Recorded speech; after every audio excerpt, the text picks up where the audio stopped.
Hello good evening friends. இருக்கீங்களா? இன்னைக்கு கவிதை கூட கிடைச்சது உங்களுக்குலாம் சந்தோஷம் தானே? இன்னைக்கு நைட்டு கொழும்பு போகிறேன், 2 நாள் லீவு. அதுக்காண்டி உங்களுக்காண்டி ஒரு குட்டி கவிதைன்னு சொல்கிறேன், சரியா? இந்த உலகத்தில் பிறந்து எவர் வேண்டுமானாலும் காதலிக்கலாம், அனுமதி இலவசம்.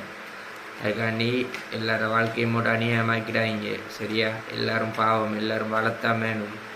அவங்கள மனசு நோகமாக நடந்துங்க, யாருக்கும் யாரும் துரோகம் செய்யாதீங்க. அதுக்கு எங்கே நீங்கள் முஸ்லீமோ தமிழோ புத்தோ கிறிஸ்டியனோ யாராக இருந்தாலும் தான் துரோகத்துக்கு மன்னிப்பு இல்லை. எந்த துரோகமும் பண்ணாதீங்க. புத்தரை இதையும் ஆசை காட்டி மோசம் செய்யாதீங்க.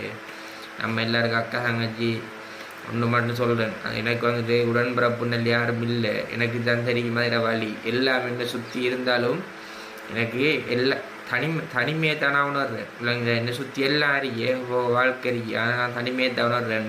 பாசங்கள் உள்ளது விலை கொடுத்து வாங்க முடியும்.